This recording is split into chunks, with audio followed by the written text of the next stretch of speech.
So if you got to get in touch with our guy, Bradley Lynch, over at Advanta Clean, it's not going to be a good day for you. But the good news is if you give him a call at 369-522. All right, welcome in to the Jordy Culotta Show here on a Tuesday. Water, fire, a wet Tuesday. We'll start you off with a weather report from our friend Dr. Steve Caparotta as he'll check in. Get in touch with Bradley Lynch over at Advanta Clean. Lizzie, I'm not prepared. I didn't have my Bluetooth Call him turned on. locally, I know, I was about to say, I was about to give you a couple 369-522-8 with a signals. 225 area code.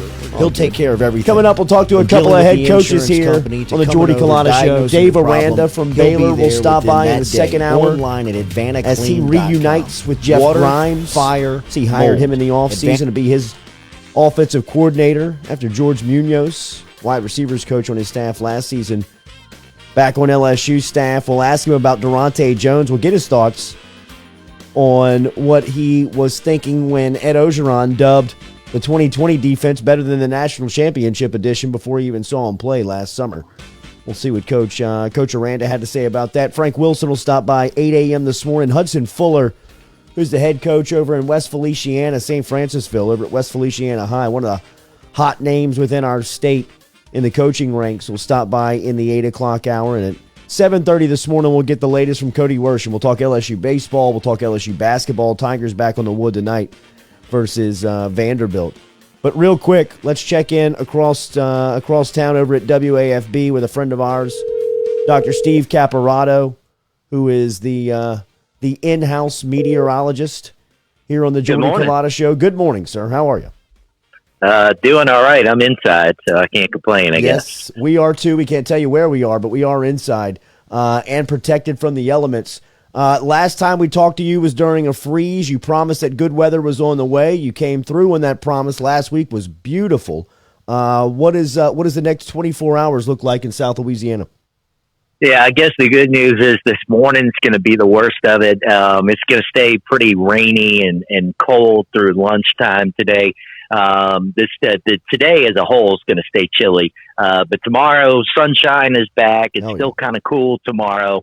We'll start out low 40s, highs in the low 60s. But really after that, looking pretty good. We'll be in the upper 60s Thursday through the weekend. We do get some rain back in here Friday. But that doesn't look too terribly bad, and at least it's not going to be this real cold rain we have this morning. But the weekend overall, that looks really nice. Good deal of sunshine, and like I said, it'll be in the upper 60s. Our guy, Dr. Steve Caparotta, you can catch him on WAFB in the mornings on Twitter at SteveWAFB. He is absolutely our meteorologist here between 7 and 9 on the Jordy Culotta YouTube station. We always appreciate his time and checking in. Thank you, Steve.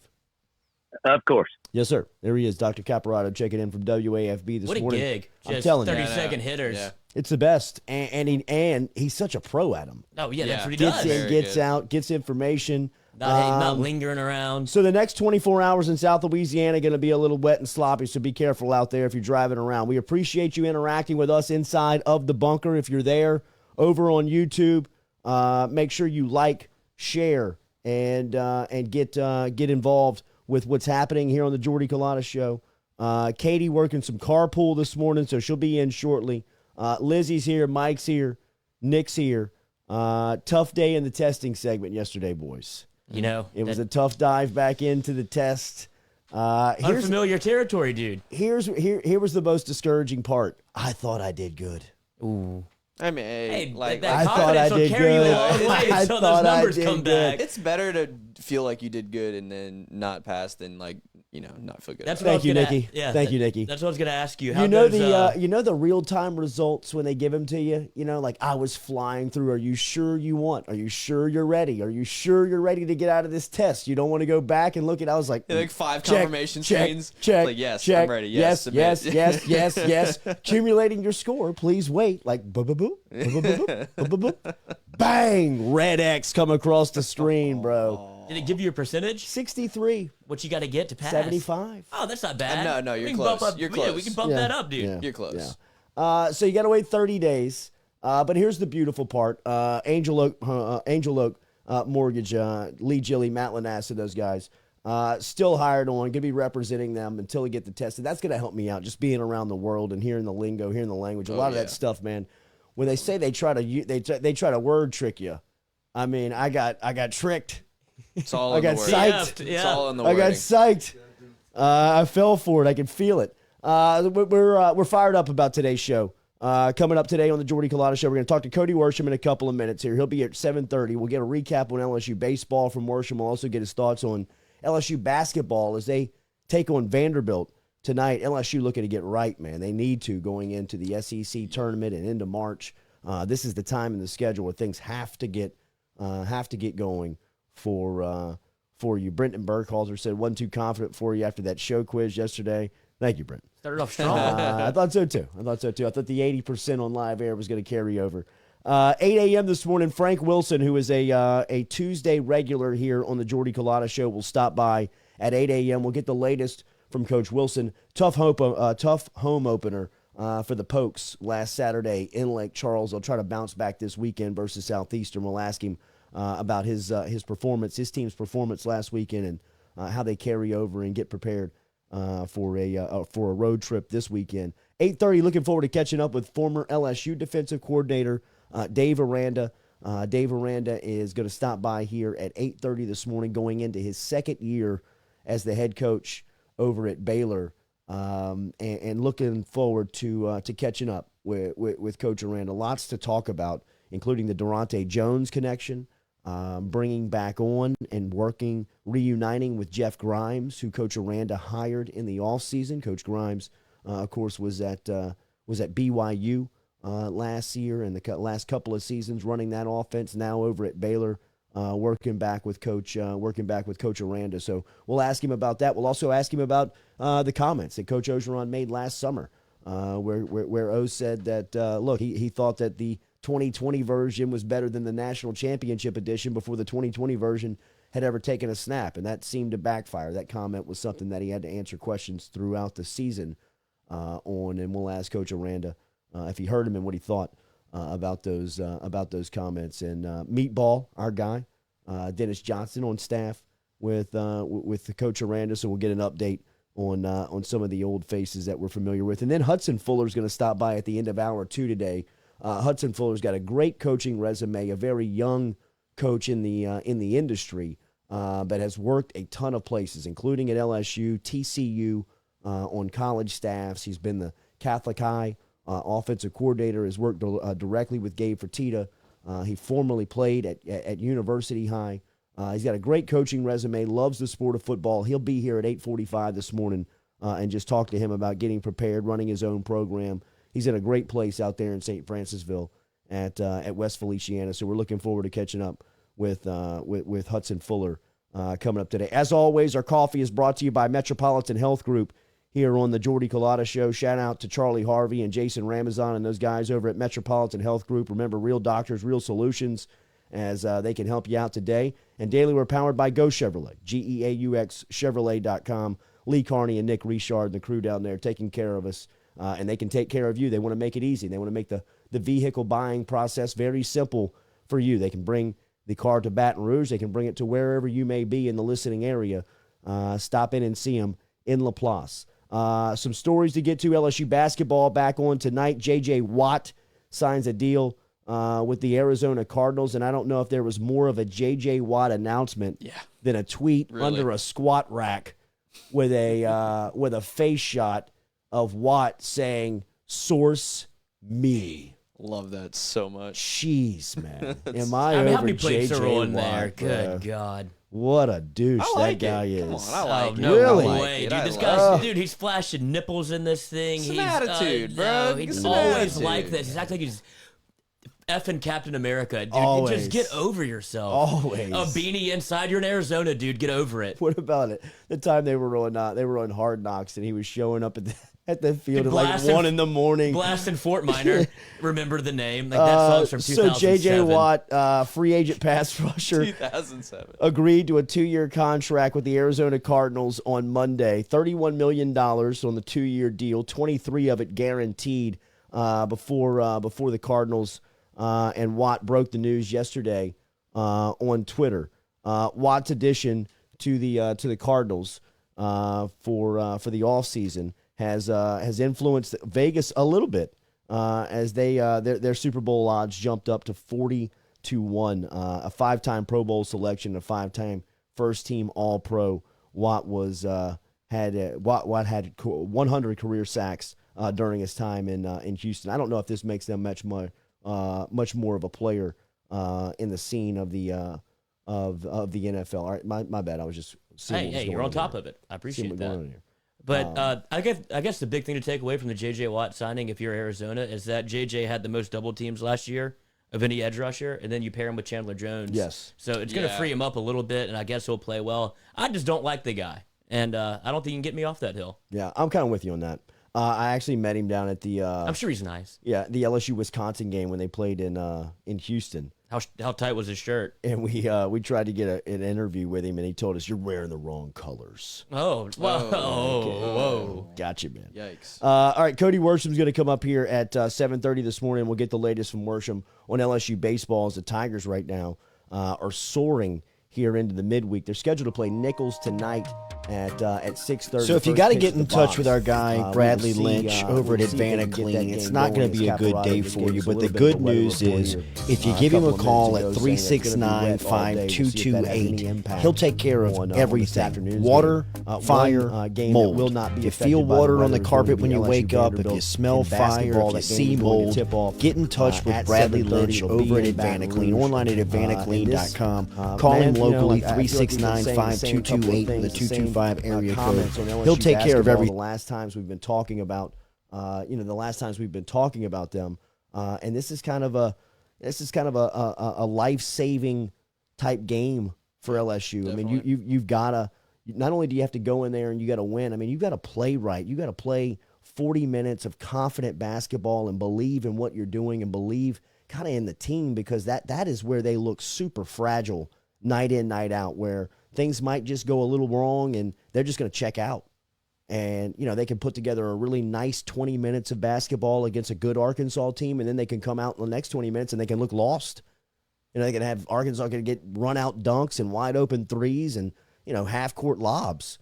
It's just it's a tale of two teams. It's a tale of two halves. I mean, it's a very it's a very unidentified team. They don't have any type of identification of who they are. I mean, it's just nothing that they can fall back on and say, all right, we're in a funk. Let's do this because this is what we believe in. This is something that we can do well, whether it's defend in the half court or run half court sets and get easy buckets or get it to a player that can get you to the free throw line and create points during times of stretches where things just aren't going right. It's very maddening to watch LSU basketball play, especially when you realize the talent they have, especially when you've seen them in the stretches that they have been able to put things together and very much execute at a high level. It seems like they have the parts that you need to be productive and competitive in March, yet it seems like they're going in the opposite direction. Tonight is going to be huge for LSU, but they're all big, man. They're all big. None are any bigger than the others at this point for LSU basketball. They're all massive because not only do they have postseason implications on the line, that they have the it's got the side effect. It's got the meaning of who you are, of what type of team you're going to be, of who's going to exert themselves, of showing any leadership on this team. But if you're looking for that at the beginning of March into February, really you don't have it. I mean, if you're continually asking for it, and you're continually looking for it, it's not around, and that's scary for this LSU team because I mean it ratchets up a couple of notches as far as intensity goes at this part of the schedule, and LSU looks as if when things get intense, they seem to coil up and get out and check out. I hope that they can start to put that together, but it's just tough to believe in anything that you've seen up to this point, whether it's been good or bad, because the overwhelming feedback that you would take away from it is just that it's very inconsistent, and inconsistent teams get exploited in March because it's going to get tough. The game is going to get tight.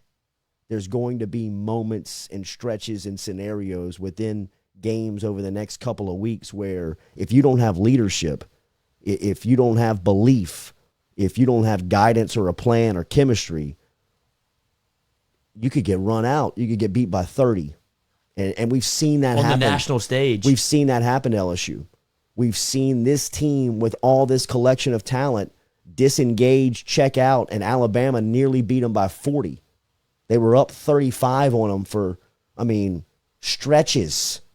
There was discussion within that game was LSU going to lose? If they had got beat by, I think it's like 32, that's the worst loss in program history. I think like in 1968, somebody beat them by 33 points.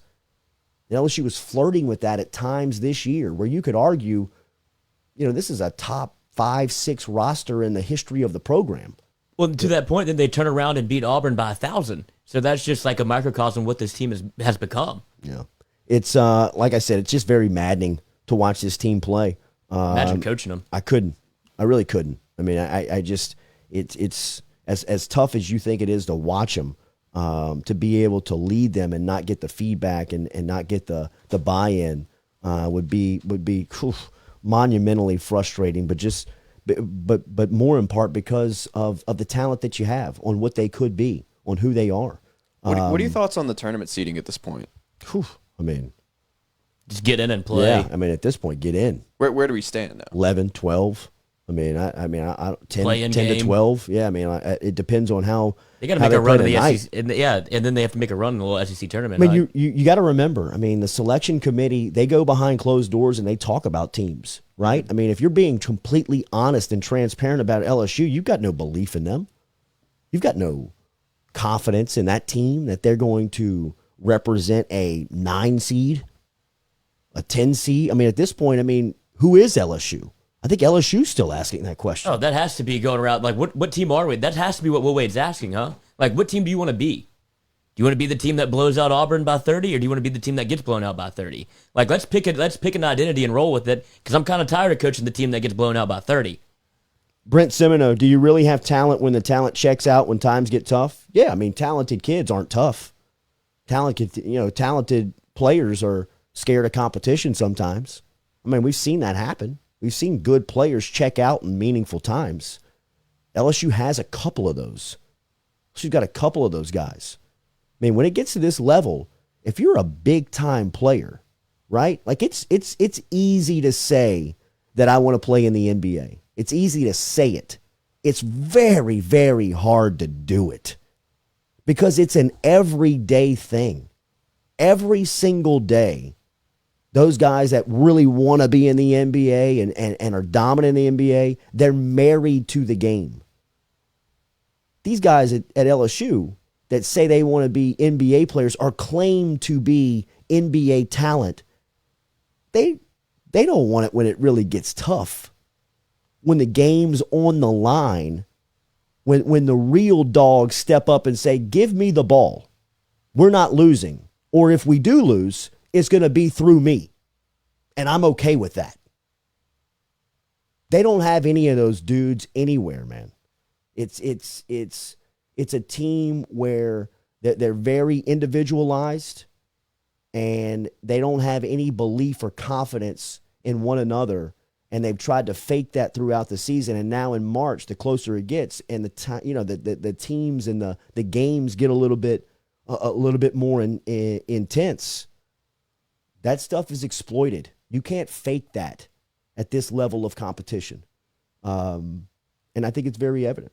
Advanaclean brings you the Jordy Culotta Show every single day. It's wet outside, so if you wake up to a leaking reef, if you wake up to a leaking roof, and you've got water coming through, you've got water on the carpet, you smell water coming through, you hear water coming through, you see it, get in touch with Bradley Lynch over at Advanaclean. ADVANTA clean.com is where you can find him online. Just Google Advanaclean in Baton Rouge, and you can get my guy over there, Bradley Lynch. I tell you about what he does, man. He's the best. It's going to be a bad phone call if you got to get in touch with him, but the peace of mind I can give you is that once you get Bradley Lynch over, he's going to take care of everything. 369-5228 is the phone number. 369-5228 is the phone number. to get in touch with Bradley Lynch. He's over at Vanaclean, but water, fire, mold damage, he can help you out with all of that.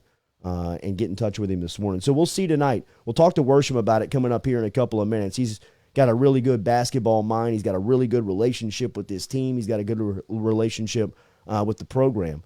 And we'll ask him his thoughts on LSU going into this part of the schedule and just where he sees anything that he can grip onto that says that LSU is going to make some noise here coming up in the tournament. Speaking of the tournament, I saw where the NIT is downsizing its tournament. It's going to start this month as the NCAA announced that. The NIT, which originally always in previous years has featured 32 teams, it will feature 16 teams all playing in the Dallas-Fort Worth kind of metroplex area, taking a page out of the book of the NCAA tournament that's all going to originate from Indiana and Indianapolis. The NIT, which will only feature 16 teams, will originate from Dallas this year, as that was announced yesterday by the NCAA around college basketball. And we led yesterday off about the New Orleans news that started to kind of bubble over the weekend around Russell Wilson, where it seemed like Russell Wilson and Seattle have really gotten to the end of their relationship, of their working relationship, where it looks like, this thing is going to it's gonna end up with Russell Wilson getting on the move, being on the move and getting out of Seattle. And it looks like New Orleans is a spot that he's pretty serious about, or it's one of 4 teams that has been rumored that Wilson will at least give a thought or give an idea to playing to. We saw LaToya Cantrell, the mayor of New Orleans, come out over the weekend and had a message for both Russell Wilson and Sierra, telling them to come down to the city. The city had opened their doors, and that the mayor would love to see Russell Wilson in the black and gold. And in fact, he'd make Sierra, that she would make Sierra the queen of the Essence Festival and all of the balls that New Orleans would host. The mayor of Seattle clapped back yesterday, and I'm kind of here for it. Mayor Jenny Durkin, who has brought out the tear gas on her citizens over the last couple of months, if you're looking at the comments. She quote tweeted LaToya Cantrell saying, "I love your mayor, but keep your eyes off of @Danger Russell Wilson," tagging Russell Wilson. "His home is Seattle, #GoHawks." Skips a couple of spaces and says, "And so Seattle's in the market for an NBA team. Don't make me go there." Oh my God. You thought this battle was at a 4? I just ramped it up to a 10. It's like a 20, bro. Oh my God. That's a little franchise you got down there. Seattle, who had their the Seattle Supersonics taken by the Oklahoma City franchise. Actually, New Orleans was the one that opened up the eyes of the NBA and showed that Oklahoma City was a viable market when, during Hurricane Katrina, the then Hornets were moved up to Oklahoma City, and to great fan support. I mean, it was actually debated at the time on whether even moving back to New Orleans, like whether even to move the franchise back. The owner at the time, George Shinn, was seeing the numbers and seeing the support in Oklahoma City, and was almost pleading with the NBA to see if he couldn't keep his franchise within Oklahoma City. At that time, Seattle had run into some problems with their facility in the city, and they split up, and Oklahoma City was able to get the Oklahoma City Thunder, which was formerly the Seattle Supersonics. Remember, Kevin Durant played his rookie season in Seattle as a part of the Supersonics before moving to Oklahoma City. But Mayor Jenny Durkin yesterday fired back at LaToya Cantrell. And I can tell you, man, one day after the news really seemed like it was real over the weekend, and we were talking about the Nick Underhill articles that were popping over the weekend, talking about the real scenarios of Russell Wilson joining the New Orleans Saints, especially from a cap standpoint, that it could be done, that New Orleans has the equity to give up and possibly move for Russell Wilson. So look, I think that the more this thing extends, the more it seems like Wilson is unhappy in Seattle, and the more viable New Orleans becomes, because you got to believe that Sean Payton, like we talked about yesterday, sees a Super Bowl window reopening with a quarterback like Russell Wilson in the plan and in the fold, if they can make that happen this offseason, like we said yesterday, I think the New Orleans Saints are right back to the front of the line as far as true competitors within the NFC. So if you missed yesterday's show, remember you can always check out a past Jordy Culotta show, whether it's right here on YouTube, or if you want to go back and check out our podcast, which daily is brought to you by RMB Builders. Get in touch with Rhett Bourgeois at 921-7062. But you can always go back and check out any content that you may have missed. We urge you to go back and check out the podcast. They're all over the place, Apple, Spotify, wherever you check out your sound. I was talking to a couple of podcast hosters yesterday about getting our podcast up on some local sites. So we're looking forward to getting this thing and getting it out moving, and including adding the Gridiron Show to the lineup. Whitney Bro, who has done a fantastic job on social media by announcing when she is going to launch, and that'll be on March 8th. That'll be on Monday, International Women's Day.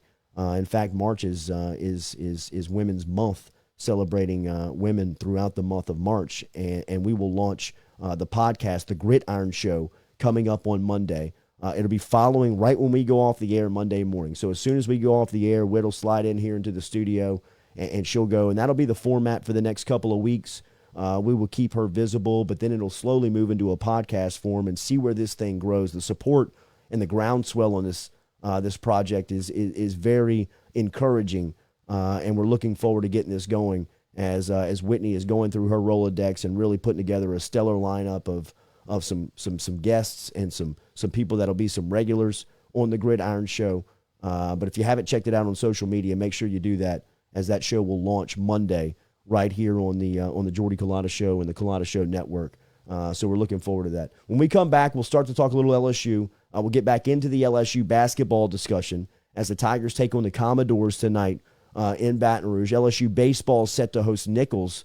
And over the weekend, we referenced one of the Cody Worsham stats that was out there about this frontline pitching for LSU that really saw them have a dominant 3-game weekend.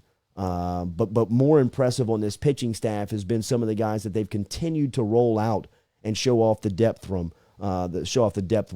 We will talk to Cody Worsham about that next, right here on the Jordy Culotta Show.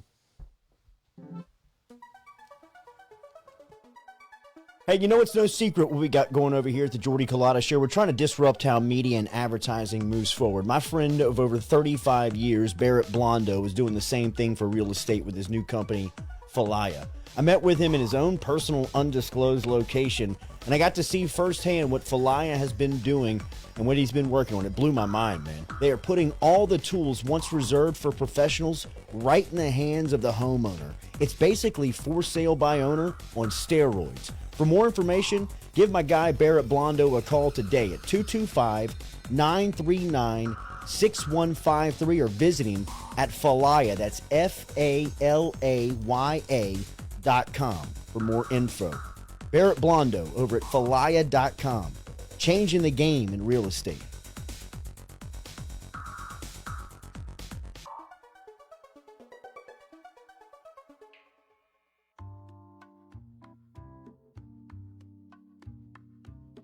Every time we talk to LSU head basketball coach Will Wade here on the Jordy Culotta Show, it's brought to you by Phil's Oyster Bar. Some exciting new things coming up at Phil's here during the Lenten season, including featuring new seafood specials every Friday, in addition to the seafood-filled menu over there. And they're offering up brunch right now on Saturday and Sundays, which will have bottomless mimosas. Don't forget Monday night 50-cent oysters and $2 draft beers, all over at Phil's Oyster Bar. Check them out. They're online at philsoysterbar.com, but they're located in the South Downs Shopping Center, a staple here in Baton Rouge for a long time. Go tell Anthony Piazza and the crew hello. Phil's Oyster Bar. Hey, if you're in the market for a custom home, get in touch with our friend Rhett Bourgeois over at RMB Builders. They're online at RMB-Builders, and Rhett can do just about anything you need around the house. He can build you a new one. He can repair the one you're in. He can remodel. If you need commercial construction help, he's licensed for commercial as well. He can handle an office renovation, building maintenance. Check out everything. It's online at rmb-builders.com. He's on social media, Instagram and Facebook. You can find him at the handle at RMB Builders LLC. But the website is fantastic. Check him out, rmb-builders.com.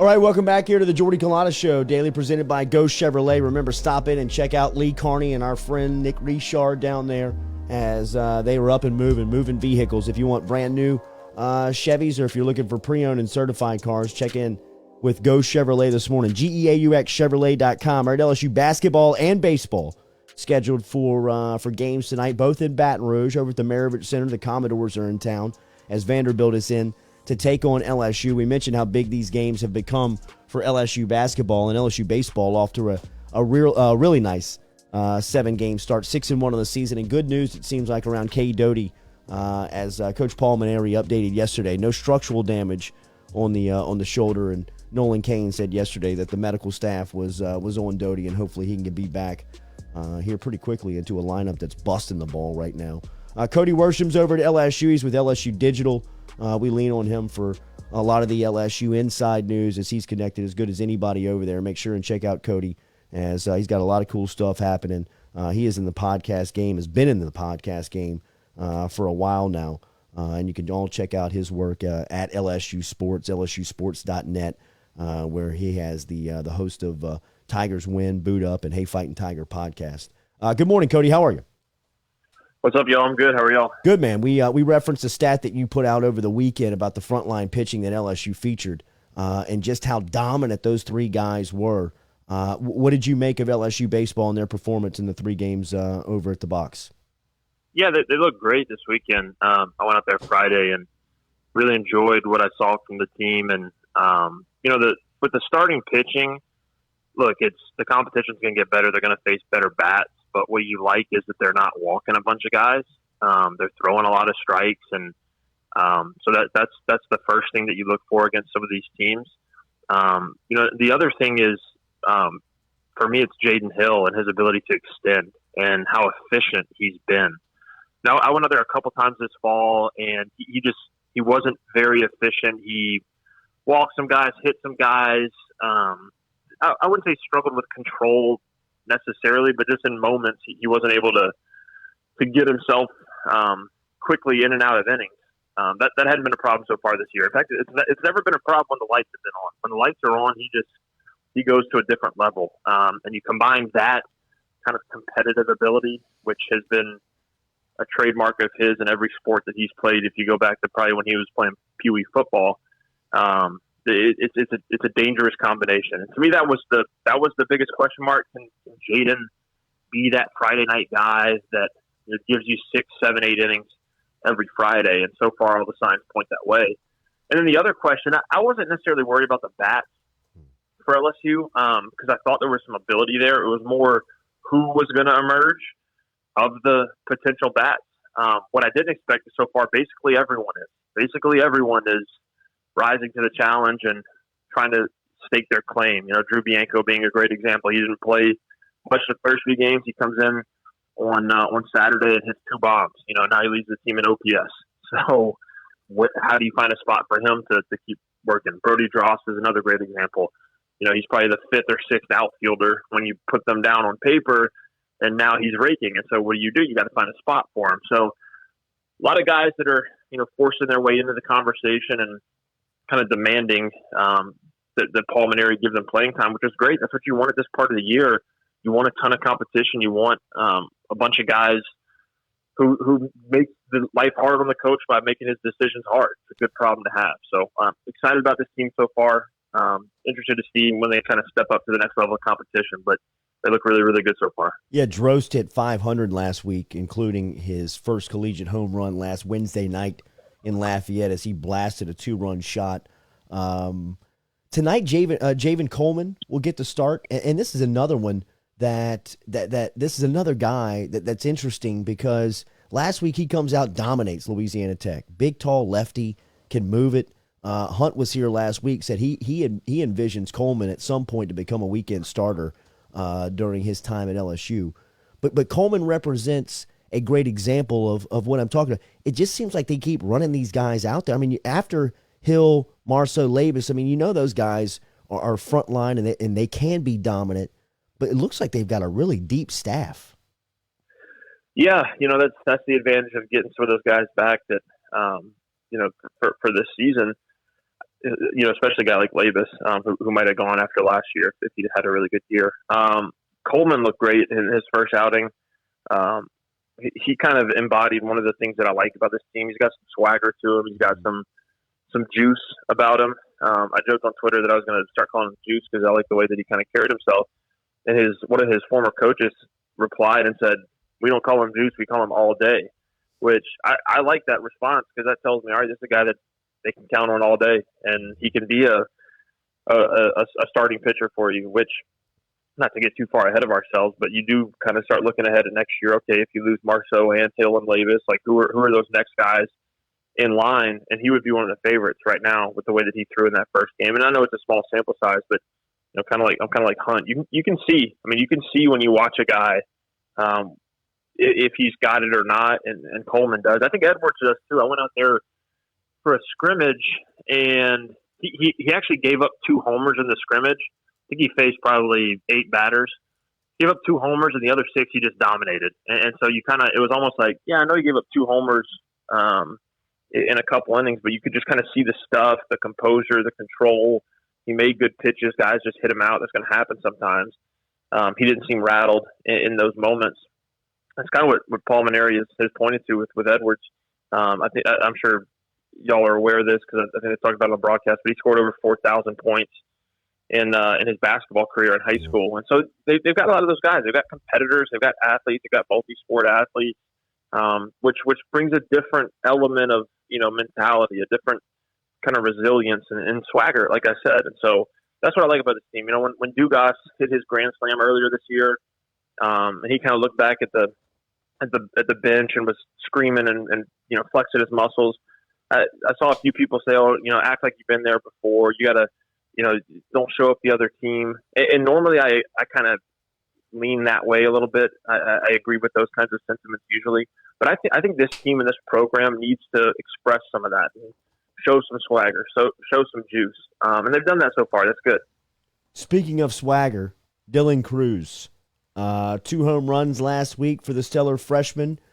You got 2 more years of this cat on campus, and he looks like a big leaguer. What have you made of the 5-star recruit? Oh man, he's special in a number of ways. First, he's all business, which I love. We've had guys come through here before that were just studs, and you could tell from day one. And Bregman's a good example, and I think Bregman was beloved as a Tiger. Bregman was all business too, but Bregman also had a little bit of, I don't know, what you call it, arrogance, or he had that kind of that edge to him. Cruz doesn't really give that off. It's more just like, look, I'm here to work and get to work and do my job. And he's not really going to point to himself much. He's not really thinking about building his brand or anything like that. Like we did this event with some student athletes a few weeks back where we kind of sat them down and asked them about NIL and what their expectations were and what they wanted to get out of it. And he just kind of sat there the whole time, was like, yeah, I'm here to play baseball. Like, I'm not really worried about any of that stuff. I mean, he's just all business. And then you take that mentality and then you put it on a guy that, I know this analogy has been made before, and so I'm not breaking ground here, but he looks like Mike Trout out there. Like, physically, he looks bigger and more physically advanced than everybody. Go look at some of the pictures from this weekend. Yeah. The dude's got like tree trunks for legs. I mean, he looks like he's got football player legs. Like, and so he's got strength, he's got speed, he's making, he's got 16 balls over 100 miles per hour off his bat so far. The next closest to the team is 6. I mean, he's doing everything and just keeps his head down, gets back to work, and plays baseball. So I love everything about him. I know at some point it'll tail off and he'll go through a little slump or whatever, but I think he's built to bounce back from that, because I think he's got a great baseball approach and mentality, and it's very, very evident. Speaking of football players, it looks like they've got some questions at center field, or they've got some competition that can open up with Giovanni missing some time with some hamstring. Do you hear anything on Mo Hampton on where he might fit in on the baseball field? I know he's got a break off for spring football coming over here in a couple of weeks, but does he fit in at all? Yeah, it's tough. When there's all that depth there. I mentioned Dross, the Giacomo, they like Safford in the outfield. Some Mitchell Sanford has played well when called upon. I think there's a role for him on this team, and I think that he will get an opportunity because I think everyone on this team will get an opportunity. The spring football element to me is the biggest question mark, and can he handle that and get back with the team after spring football and still make an impact? I think hopefully over the next couple of weeks we get to see a little more of him. He got a little bit of action there at Nicholls. It's just tough for these football guys that really, really go into football season kind of like he did, and then you get back to baseball and you're 2 months behind everybody, 3 months behind everybody. So he's probably still playing a little catch up. But I keep referencing the scrimmage I went out to. The scrimmage I went out to, he hit a bomb. He hit a home run, and you see the raw ability and the raw talent. He's a first round pick type of grade coming out of high school. If I remember correctly, he did get picked in the first round. Yeah. So he's got the talent. It's just he probably needs to get the reps and catch up and get the opportunity. And if he can get there, I think he can make an impact on the team. I think he's the type of guy.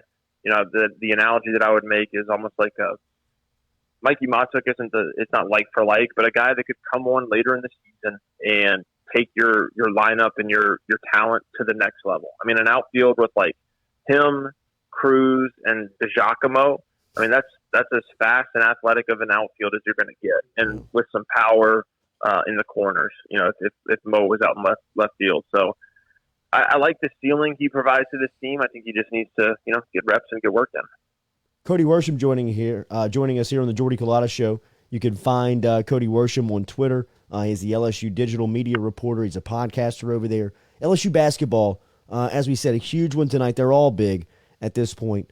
What did you make of their performance in Fayetteville? And give me a little preview of how you see them tonight versus the Commodores. Yeah, I mean, I think it's kind of par for the course for this team. Like you don't know which team you're going to get on any given night. The thing that I kind of hang my hat on with this team is that when they're playing well and clicking and their energy is up and their mentality's in the right place, they are as talented and especially with that first 5 or 6 or 7 guys, as talented and capable as any team in the country. It's just the consistency that's missing, and we'll probably catch up to them.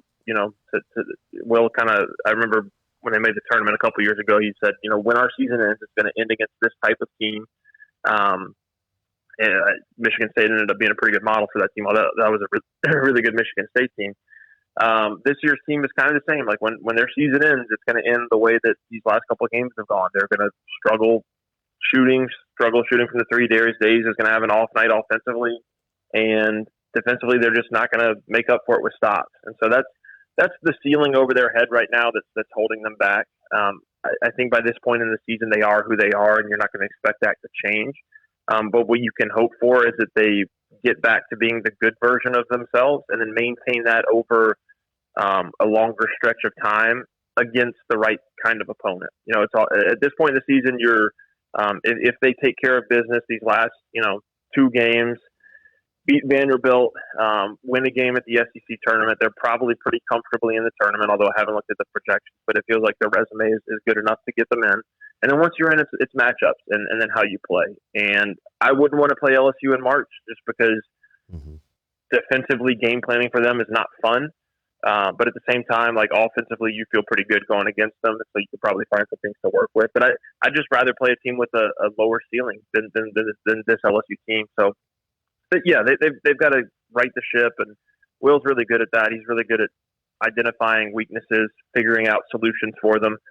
Eventually, when you have the deficiencies that this team has, the other team, eventually the opponent will figure out how to counter it. But he's really good at countering that. So I trust that he'll have good game plans going into these last few games and get these guys a little more confident, a little higher energy for the home stretch, and hopefully they can have a good and exciting March. I'm not expecting this team to be a Final Four team. They've got very, very high ceiling though, and I think they can be very, very dangerous in March. And it'd be fun to see them kind of make a run here. Cody, what is their capability of being like when they're playing their best? What is their seed? Oh, I mean, when they're playing their best, they could be a 4 seed, really. I mean, like they could be a top 20 team in the country to me when they're playing their best. I mean, just look at their offensive efficiency numbers. They're a top, last I checked, 6 or 7 offense in the country in terms of offensive efficiency. They can score there aren't many teams that can go out there and just walk in the gym and get 90, and this team can. So, if you walk in a gym and you get 90, you can play bad defense and still win. You can still give up 88 and win the game. And that's what this team can do. Now, problem is you can't get 90 every night. There's going to be nights where Darius Days, like he did against Arkansas, goes 0 for 7 from 3. It's just part of the game, part of the percentages. And so you've got to be able to have a backup plan that works for you. This team just hasn't really been able to have that backup plan consistently. There's been games where there's zones and presses, and their matchup has given teams has complicated things for teams. But there's been games where they couldn't stop anybody. So at their best, they're a 4. I mean, realistically, they're probably a 10 right now. But the 10 line is a good spot for them, in my opinion. It gets you away from the potential matchup with a 1 in the round of 32. I think they can beat a 7. So if you're in a 7-10 game, I think they can win that game, and then you get the right 2, and you're in the Sweet 16. That's kind of the path that I see for this team. I would prefer, I know they want to win all their games, and Will wants them to win all their games and all that stuff. I would prefer they stay off the 8-9 line, which it sounds like they're away from. But that 10 or even, well, I guess 11 wouldn't really work, but that 10 spot would be a great number for them. Cody Worsham joining us here. One thing that we don't regularly talk about, we don't talk about it at all, and we should, is LSU softball, Beth Torina. And I wanted to highlight a couple of student athletes that you guys have over there at LSU, including Bo Brunet, who is a photographer in the class of 2023, who caught an image over the weekend at Softball Park, or at Tiger Park, with Aaliyah Andrews, who's A.J. Andrews' younger sister, who was an All-American softball player here, I believe, in 2015. But Aaliyah Andrews, who is just full-out dive. I mean, she is full extension, stretched out, full extension, feet probably 2 feet off the ground. Her gloves probably about 8 feet, 9 feet off the ground. Full extension with the softball in the middle of the glove. It's an incredible shot by Bo Brunet, who actually was recognized by NCAA softball as the picture of the week. Right. But just what Beth Torina has going on, and come to find out, this is pretty regular from Aaliyah, her making these types of plays. Yeah, I couldn't keep up with them over the last couple of weeks. She just keeps making them. I'm hoping to do something with her and Trey Morgan at some point, where we kind of sit down with both of them and go through some of their highlights and talk about defense. Because it's not something you see much, right? Like, you see defensive highlights all the time on SportsCenter and stuff, but you don't see it consistently from one person in college softball over and over again. And she keeps doing it. And they're not cheap. Like, you've seen, especially like at youth baseball level, but even in high school and college, guys take friendly routes to the ball, set themselves up for the diving catch, and kind of make the flashier play. There ain't none of that going on with Aaliyah Andrews. It is sprint to the spot, lay out, full extension, make the play, and she's probably the only player in the country that can make the play. It's remarkable. And the photo from Bo was just perfect. I remember watching the video and be like, man, because this is kind of how my brain works since I work here now. I was like, man, I hope we got that on a good photo of that. And then the photo was better than I could imagine. But you mentioned Coach Torina, and not to overplug here, but I had her on Tigers Win last week. It'll probably come out next week. And for those who don't know, Tigers Win is kind of where I sit down with coaches and players and alumni, and I sort of pick their brains and try to steal some ideas from them on what they do to be successful, how they go about their day, their routines, their toolkits, whatever. Beth Torina is the best in terms of building culture that I've ever been around from a coaching perspective. I grew up with 2 coaches. I grew up my whole life around coaches, played for a million of them, youth league, high school, and college. Beth Torina is the best at building and establishing a culture within her program. The language they use, the imagery they use, the buy-in she gets from her players, the way that they're all on the same page, her approach to coaching, to the game. She's unbelievable. It was, I probably sat down for 35 minutes. It was as productive a 35-minute conversation as I've ever had with a coach, because she laid out everything, how she, if you're like a CEO or a manager or starting a company or trying to progress in your career, like it's perfect to learn how to use language and use team building tools to get buy-in from all the people around you. She's unbelievable. She deserves a national championship. I think she'll get there. It's really, really hard because there's only one can win it, right? That's to state the obvious. But she's exceptional, and this team has a chance to be special. I know they've been up and down. That's kind of the nature of softball when you run these teams that have a dominant pitcher. You're going to win some close games. You're going to lose some close games, and they've played a tough schedule. But this team's really good. Aaliyah's been fantastic. They've got some great pitching. Shelby Sunseri is a great two-way player, probably as good as any in the country. Really good team, really good program, and Beth is just absolutely the best. Yeah, she is, and she's done such a great job of. I know you mentioned their play has been a little inconsistent, but the program just is always consistent in the way that it executes and performs, and the way that it represents not only the school but our state. Last one, Cody, I'll get you out of here. We love to talk basketball back and forth. You're a hoop head. Do you know what you're looking at in Zion Williamson right now and what he's becoming in the NBA? I mean, it seems like within 6 feet of the bucket, he is as automatic as we've ever seen in that league, and he continues to get better. I know that you love the game, and Zion's kind of budding in front of our eyes. What are you seeing? Yeah, I've never seen anything like him. I watch him a lot of Duke because I'm a closeted Duke fan. And so I watched a bunch of him at that level, and still didn't see him becoming what he is at this level. I thought when they drafted him, I was like, oh, he's going to be a small ball five, and that's the future of the league. He's going to be you're going to put four shooters around him, and he'll be kind of the Draymond Green small ball five man. And he's actually not. He's the point guard. That's his best role is as the facilitator coming down court. So that skill set is unique, but it's his ability to be more explosive than literally every player he goes against with the strength that he has. It's just a combination I've never seen before. He can literally get to the rim whenever he wants to. You can put bodies on him. He's going to get through those bodies without fouling and finish above the rim. Like him and Giannis going at each other the other day was, my brain almost couldn't process it because Giannis, like, you can't stop Giannis, right? And Giannis can stop whoever he wants to. And watching Giannis just have no answer for Zion defensively, I've never seen anything like it. I could not believe that Giannis was looking at Zion and saying, whatever I do doesn't work. He gets over me, he gets around me, he gets by me. Zion's got a chance to be, he's got a chance to be one of the best to ever do it. Defensively is where he's got to really take his next steps. That's the difference between him and AD. When AD came in, he was an instant impact defensively. Zion's still figuring it out there, but offensively, he is miles ahead of probably any young player that I can think of, period. And honestly, Jordy, I know I'm rambling here. I think he is the most unique and must-watch TV NBA player since Steph started breaking out and doing his thing from three. Because we'd never seen that before what Steph was doing. You've never seen before what Zion's doing around the paint, around the rim, the efficiency, the explosiveness. It's today's NBA has become space, pace, threes. Yep. It's a lot of the same cut and paste. Zion is the exception to that role. He is unlike anything in the league and so fun to watch. And glad he's in New Orleans. That's all I got to say. Glad he's in New Orleans. Bully ball in the NBA.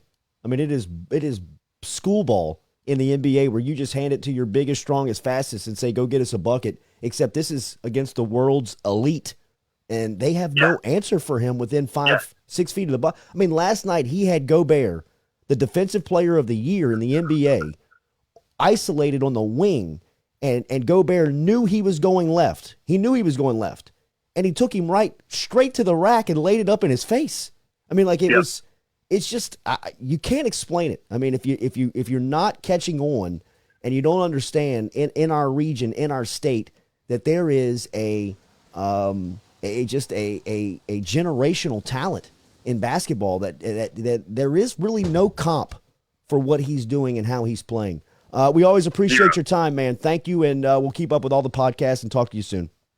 Yeah, thank y'all. All right, man. There's Cody Worsham checking in from LSU Sports as Katie walks in a drenched rainstorm outside. So make sure you're staying careful out there. Our weather report earlier from Dr. Steve Caparotta was dead on. Said it's going to be wet and sloppy all day, but sunshine coming tomorrow and through the weekend. Daily, we're brought to you by Edward Jones. Good stuff right there from Cody Worsham. We appreciate his time. We'll catch up with Frank Wilson here in a couple of minutes. But Daily, we're brought to you by Edward Jones. Remember, online, edwardjones.com, or get in touch with Daniel Newman over at Edward Jones. Speaking of the Pelicans, Newman and I are heading down to watch the Pels tomorrow night versus the Bulls in the Smoothie King Center. So looking forward to that road trip. Get in touch with Daniel this morning. Daniel.Newman@edwardjones.com is where you can email him about any of your 401k questions. We had the 401k rolled over to Edward Jones and Daniel Newman. Very easy, and we appreciate how easy it was to work with him.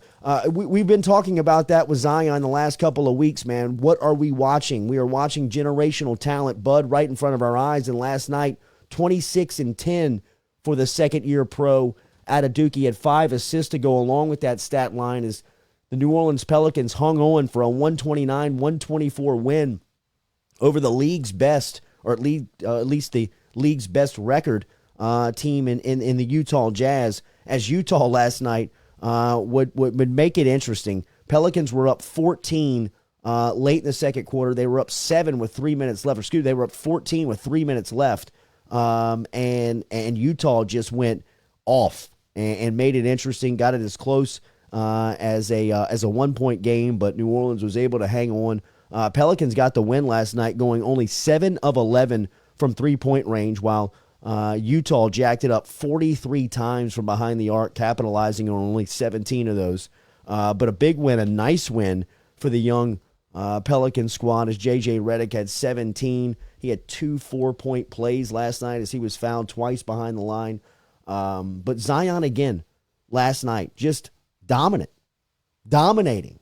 I mean, against NBA talent, guys that are veteran pros in the National Basketball Association, look just juvenile against him. I mean, there's no matching up. There's no stopping him. When he's at the top of the key and makes his mind up that he's going to the rack, you can as good as put the points on the scoreboard.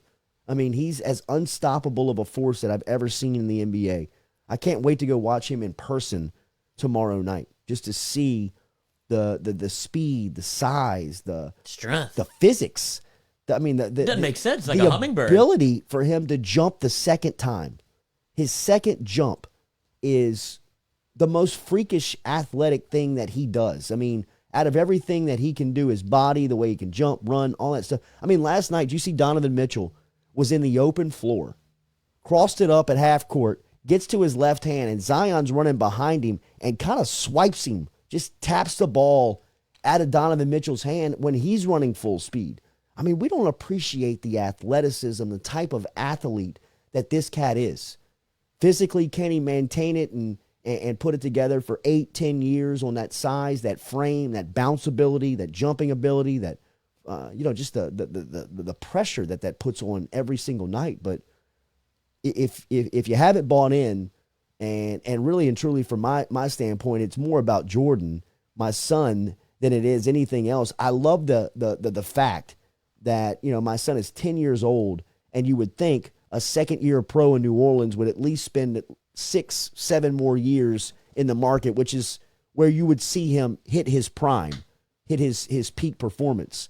Will happen right here in the state. When we come back, we'll have Frank Wilson, McNeese head football coach, stopping by right here on the Jordy Culotta Show.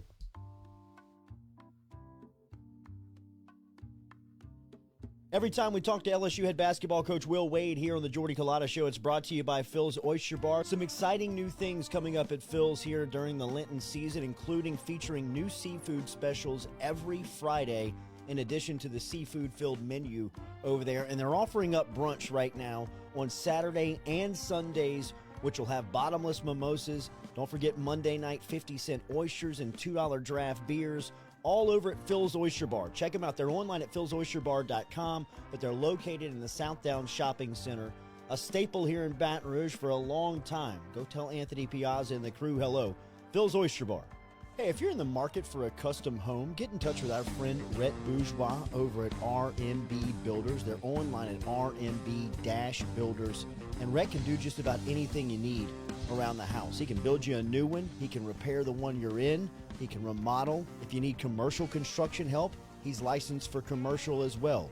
He can handle an office renovation, building maintenance. Check out everything. It's online at rmb-builders.com. He's on social media, Instagram and Facebook. You can find him at the handle at RMB Builders LLC. But the website is fantastic. Check him out, rmb-builders.com.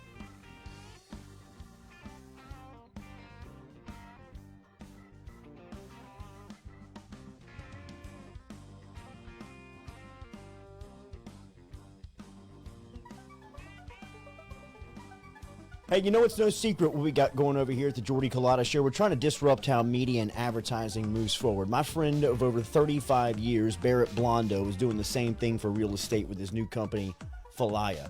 I met with him in his own personal undisclosed location, and I got to see firsthand what Falaya has been doing and what he's been working on. It blew my mind, man. They are putting all the tools once reserved for professionals right in the hands of the homeowner. It's basically for sale by owner on steroids. For more information, give my guy Barrett Blondo a call today at 225-939-6153 or visit him at Falaya. That's FALAYA.com for more info.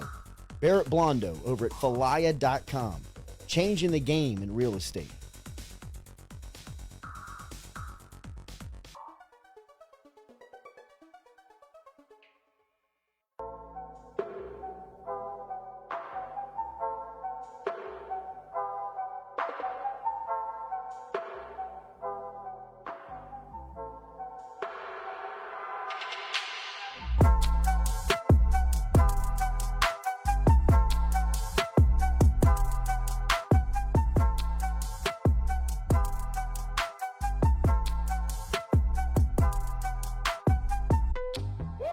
Welcome back here to the Jordy Culotta Show on this Tuesday edition, brought to you by Go Chevrolet. Stop in and see Lee Carney and Nick Richard down in LaPlace, Louisiana. If you're looking to get into a brand new vehicle, remember they want to make the automobile buying process simple for you. They can bring the vehicle to you. They're online at GEAUXChevrolet.com. Go Chevrolet, bringing you the Jordy Culotta Show each week. We always look forward to our conversation with McNeese head football coach Frank Wilson, who had the home opener in Lake Charles. Tough one for the Pokes as they fall 48-20, getting ready for a road trip to Southeastern over the weekend.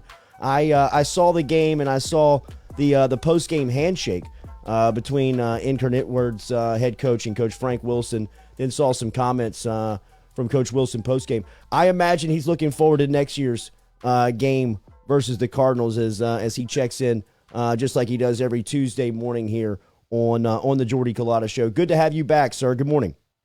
Good morning. Thanks for having me, Jordy. Yes, sir. I know the home opener did not finish the way you wanted it to, but that was a lot of hard work from a lot of people within your community and within your city just to see that thing happen.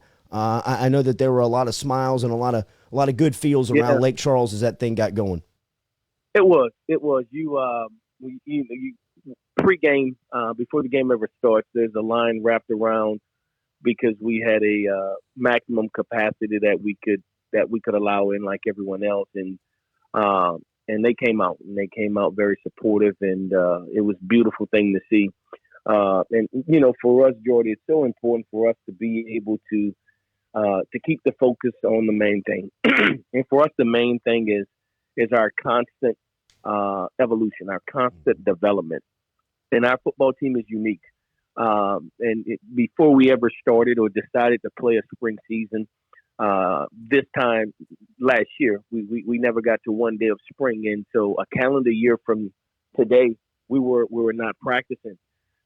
And then went into a summer where we still did not have a strength and conditioning program and did not practice.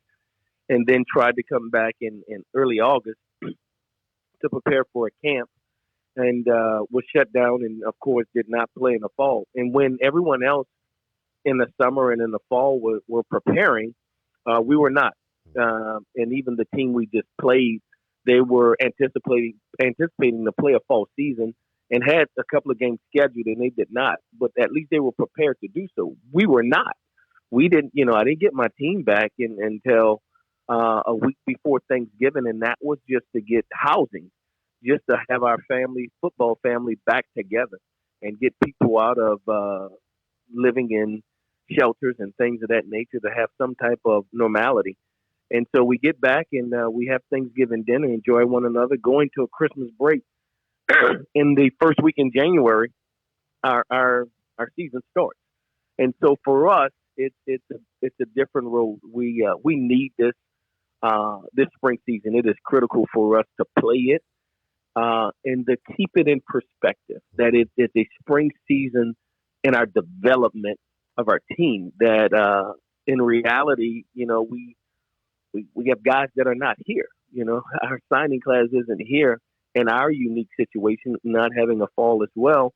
And so we go into a season with 11 scholarship offensive linemen and play a game with 5 of those 11, with 2 of them being or 4 of them, with 4 of them, with 1 of them being a true freshman, and others are dinged up, questionable, COVID out, and all of the above. And so what we have is young men who paid their way to come to McNeese, who stepped to the forefront and said, I'm proud to wear this blue and gold. I'm proud to be a Cowboy. And they go out and compete, and we love them. And we love being here because McNeese loves us back. This community loves us back. And so it's a beautiful thing for us. And so we continue our evolution, our development, and knowing where we're at.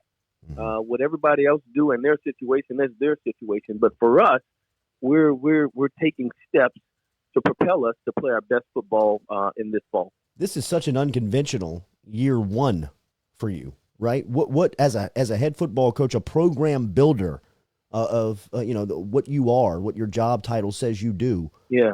What do you look to implement just as a head coach in year one? Yeah, and so that's a great question. And here's what I told our team. We licked our wounds, and we played a team who was further ahead than where we are right now in their 3rd, 4th year and all that stuff. And I said to our team, let's put this in perspective. We ask that you fight, that you never quit. And yet again, here we go in the 4th quarter where we play our best football. And you take the 2 games we played, and you take a 2nd quarter where we're trying to find chemistry, consistency that we don't have yet. We're here's what we truly are, Jordy. We're a 50-day-old football program with a defensive back coach that's been with us for 7 days. Right. We lost our coordinator, and so let's put it in perspective, all right? And so we go rocky starts, right? We go in the 2nd quarter. We haven't scored yet in the 2nd quarter. Our opponents have had 340-something yards. We had 115. All right, we tweak, we adjust, we fight. All right, and we've had 112 yards in 2 games in the 2nd quarter. Now check this out. This is what I'm most proud of. You come back in the 4th quarter, we've outscored or broken even with every opponent. We double what we've done offensively, and we've taken away double what they've done against us defensively. So we played our best football at the back end of the game, even when the game's in the balance or not. We continue to fight, we continue to strive, and those are the steps that we look forward to. And so we put in perspective for our team. This is where we are. This is where we're going, and this is how we're going to get there. And so I need your undivided attention to understand our maturation process. All right. And when we came out down 20-something at halftime, don't worry about the score. Yeah. Just focus on us playing the next snap. And we put together a 16-play drive and go down and score. And our sidelines and our team go into jubilation, elated. And that's team. That's accomplishment. Mm-hmm. And those are the steps we have to take where we're at in our spring season. All right. And so, and those are small victories. Certainly we're not happy, content. Everybody was felt a certain way after the loss, but we also have to understand where we're at and what we're trying to accomplish after all that we have been dealt with. All right, and it's not empathy at all. Yep. It's reality. This is where we're at, and this is where we have to get to, guys. Because even the teams in our conference post pandemic, they still practice. They still, and when everybody else FBS was playing games, they were practicing. There was strength and conditioning. There was nutrition. There was sports medicine. We had nothing. We didn't do anything in September and October, and we had nothing. We had no place to go. We were at home or at Barb on their track, lifting their weights. Wow. Yeah. McNeese head football coach, perspective.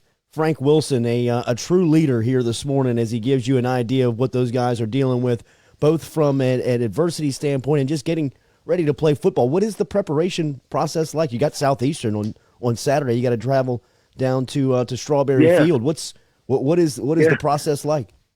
Yeah, and so we after our first game, we went to play a quality opponent. Here's what I told our team: it won't get easier. And UIW was not easier. They're a good football team, and we're deserving of victory. And you finish that game, and you turn on the film, and you watch this team from Hammond, Southeastern, and they're well coached. And of course, Frank Selfo was with me at UTSA, and we go all the way back from his days at Tulane and studied with and under him during that time with when Chris was there and Rich Rod, or not even that, Tommy Bowden, to be honest. Wow. But anyway, a long history there. And they're a veteran team, and they're one of the better teams in our conference, and they're explosive, and they're second-round playoff team, and they're on the verge and the cusp of getting to the national championship. So it gets no easier. A very, very quality football team in a very, very tough league. And so we go out and we watch this team, and they played a very impressive game against Sam Houston last week, who also is one of the better teams in the conference. And we began the game plan, and we treat it just like a game week. And somewhere in between that, you're conditioning, building your team. What do you mean, Coach? It's the season. I know, but we didn't have that. Right. And so, you build the depth of your team, you build the youth of your team, and you build it to sustain the test of time. And when we get out of this spring season, we'll be better than we were. We'll be better in the fall. We'll be better because of it. And then we'll add value to our team because we got 20 guys out there. We signed 5 offensive linemen, some of the best that we could get in our perspective. And we're the top guys on our board. We add value to dynamic receivers and quarterback play and running back play. And we'll be a better team. And then we'll go through a complete cycle. We'll have a summer, we'll have a fall camp, we'll have a season, and then we'll get into this whole deal. But we signed up for this for long term. It's not a quick fix deal, and we'll take some shots on the chin, but we'll be fine, and we'll stand tall with our heads held high. I got to imagine you're looking forward to the Incarnate Word game next week, next year. I know you. I saw the post game handshake. I heard the comments. I'm not going to egg you on or try to put something out there, but I just imagine you're looking forward to that one again. Yeah. Whenever we get to play that team again, we'll be ready. They have our attention. Yes, sir. They wanted our attention. They have it. It is your responsibility to build a football program, and they got the right guy. But I got to imagine that you have heard messages from supporters, from administrators, from the city of Lake Charles and the surrounding area, to just what it means to see you guys back on the field. It was a good sight just to see the sun shining off of the gold and blue helmets on Saturday down in Lake Charles. It was. We're so fortunate. We are so fortunate. In spite of all that we're going through, we're extremely fortunate. We've overcome so much. And to be able to give everything that you and I talked about last weekend, and I'm standing looking out my window right now, and the kids rolling down the hills, and the families embracing one another, and 3 generations full. That's what McNeese is about. Yeah, it's just a lifestyle. It's not just football. Football is a big part of it, the fabric of it. But McNeese is about family, and we get an opportunity to represent our university and what family means, and that's big for the McNeese family. The leader of the Pokes, Frank Wilson, he's the head coach of the Cowboys. They are on the road this week, taking on Southeastern, looking to bounce back after a 1-1 start through the first 2 weeks of this spring football season. Coach, we always look forward to our Tuesday conversation. Go Pokes, you'll get them on Saturday. Thank you so much. Go Pokes, baby. Yes, sir. It's Frank Wilson checking in from Lake Charles this morning. Good to hear him checking in. It was. I was able to flip through and see some of the scenes that were coming out from Lake Charles on Saturday, and it was just you could feel the vibes. I mean, you could feel the feels in the air of, look, it really didn't matter the outcome of what happened on Saturday. It was a tough game for Wilson and his crew. What does handshake look like? Well, a little animosity. Incarnate Word was up 41-12 at the end of the game.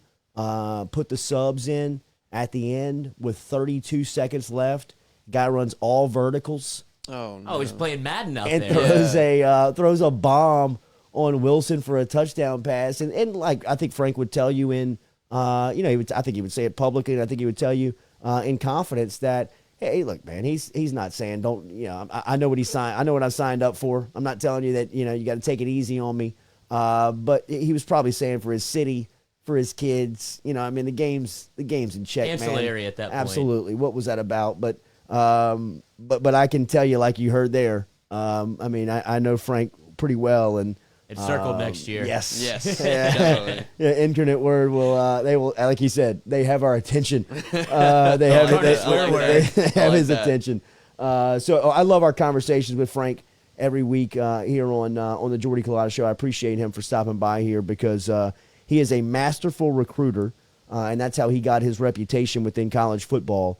But it's been very cool to see him build his own programs, what he did down at Texas San Antonio as they had a change in leadership over there. And, a lot of times when you see that, people just kind of want to have their own guys attached to it.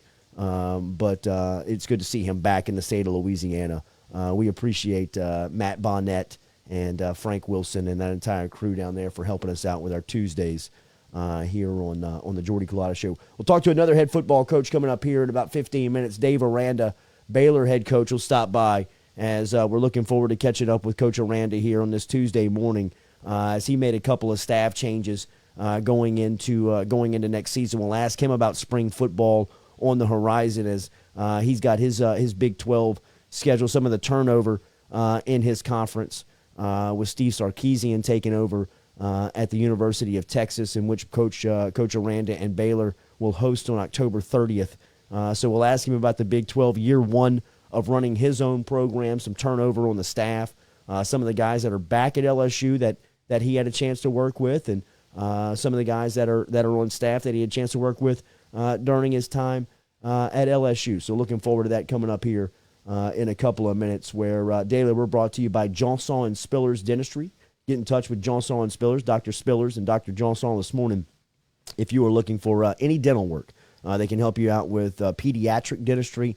They can help you out with your dentist, with your dentistry needs, whether it is fillings, mold, you got cavities that you need help with. I think I got some cavities I got to go see Dr. Spillers on coming up here soon. He's got two locations, one in Gonzales, one in Baton Rouge. In Baton Rouge, they're located on Perkins Road in between Segan and Bluebonnet.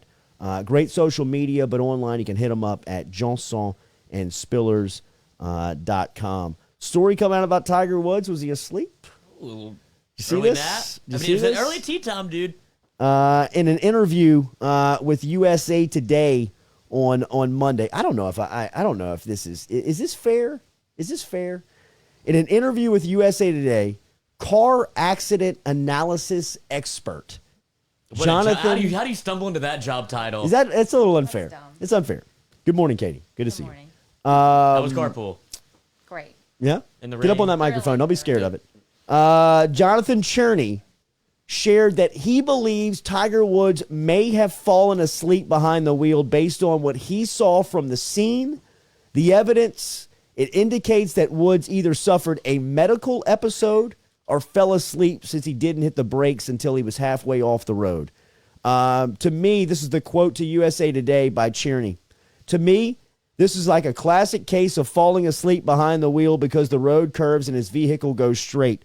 Cherney, a consultant who provides car accident analysis and is an expert witness in court cases, A former police detective examined the Wood crash site and said it's a drift off the road, almost like he was either unconscious, suffering from a medical episode, or fell asleep and didn't wake up until he was off the road, and that's where the brake application came in.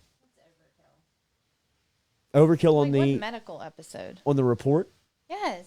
Oh, I guess he's saying he had a heart attack. A little seizure. But he didn't have a heart attack, right? right? I mean, they know this. So he's just he might have dozed off at the wheel, let Tiger sleep for a second. I just feel like they need to leave him alone a little bit.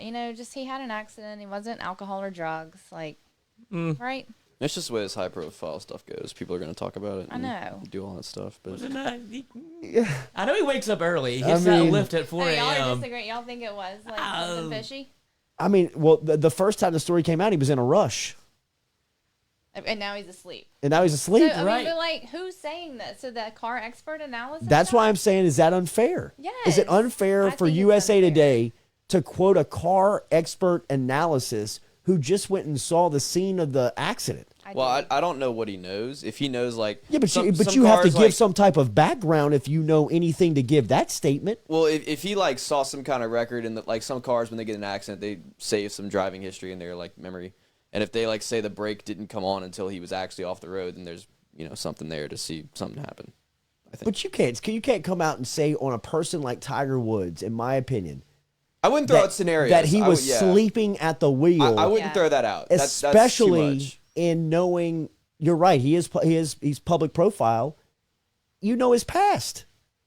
It opens up a huge can of worms. That opens a huge can of worms when you're talking about Tiger Woods. I mean, we just saw the documentary, and to me, the lowest point of the documentary for Tiger, I mean, including all the extramarital picking stuff, the condom up off the ground, was the dude was the cop rolling up on his car in the middle of some abandoned road in back road, swampy Florida, in the middle of the night, and Tiger Woods not knowing where he was, and then clipping ahead to the jail cell where he's standing by himself, wobbly. It looks like he's on or under the influence of something, and then come to find out he was. So J.M. James said he didn't get drug or alcohol tested. Is that true? They didn't test him? They have to. I would think so, too. They have to. Well, they definitely have his blood from the hospital. Yeah, I mean, they took a blood sample. They have his blood sample. I would say, don't throw the speculation out there like this guy did. That's what I'm saying. I would wait till, TikTok's... it's very unfair. It's very irresponsible. It's super inflammatory. Well, I mean, and it takes you to one spot. Right. It takes you to one place. If you're going to put that out into the public on a profile figure like Tiger Woods, if you give that type of report, I guarantee you more than half of the people that read that have already made up their mind that he was on pills. For sure. Yeah, and even if they see a properly executed accident report, they're still not really going to believe it. Chris Jarrell said that's a TMZ headline. It shouldn't be coming from USA Today. I agree.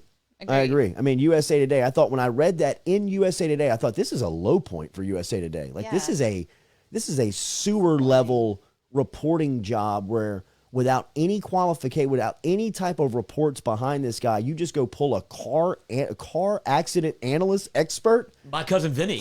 Bro, what? That is some My Cousin Vinny stuff. It's let the man heal. I agree, man. I agree. And I thought over the weekend the PGA Tour did a great job in honoring him. How cool was that was very, very so cool. Man, low point for Adidas, though. Getting the red shirt lost in the mill for Colin Morikawa. I mean, you can't have the guy's going in with the lead. You got to get him a red shirt. Go to the Dick's Sporting Goods and grab him one. That's right. But I thought that was a good, a very good.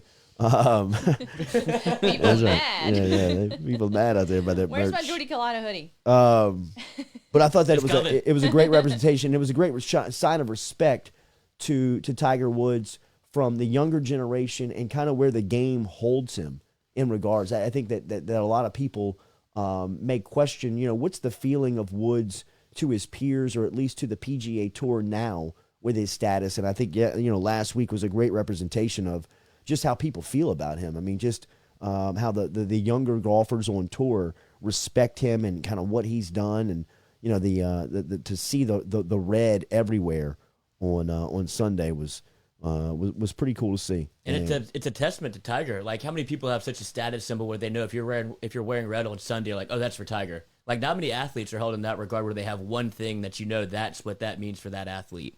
Yeah, no, it does. And I thought that Tiger tweeted it out Sunday about how much it meant to him, and seeing that on Sunday from a hospital bed out in Los Angeles. So yeah, man, a speedy recovery. And I thought for sure that was a low point for USA Today to put that out there without really any type of substance, right? I mean, just to throw a title on somebody and say that the guy went out and saw the scene of the accident and he's coming away concluding that Tiger fell asleep at the wheel. It's a slippery slope. That is, you just know where that leads for everybody to start thinking about, with Tiger Woods' past, like you said, it points everybody in that direction when it's not the time to do that. If you missed the Frank Wilson conversation, remember our podcast is brought to you by R&B Builders. Get in touch with R&B Builders today at 921-7062. They can custom build you a home or get you into a remodel or and help you out around the house if you just need a repair. If you're in up in my house right now. Are they? Yep. Yes. That bourgeois, the guy, the man, 921-7062. Let's take a small break. When we come back, we'll have Dave Aranda, Baylor head football coach, when we come back here on the Jordy Culotta Show, presented daily by Go Chevrolet. Hey, it's no secret what we got going over here at the Jordy Culotta Show. We're trying to disrupt how media and advertising moves forward. My friend of over 35 years, Barrett Blondo, is doing the same thing for real estate with his new company, Falaya. I met with him in his own personal undisclosed location, and I got to see firsthand what Falaya has been doing and what he's been working on. It blew my mind, man. They are putting all the tools once reserved for professionals right in the hands of the homeowner. It's basically for sale by owner on steroids. For more information, give my guy Barrett Blondo a call today at 225-939-6153 or visit him at Falaya. That's FALAYA.com for more info. Barrett Blondo over at Falaya.com. Changing the game in real estate.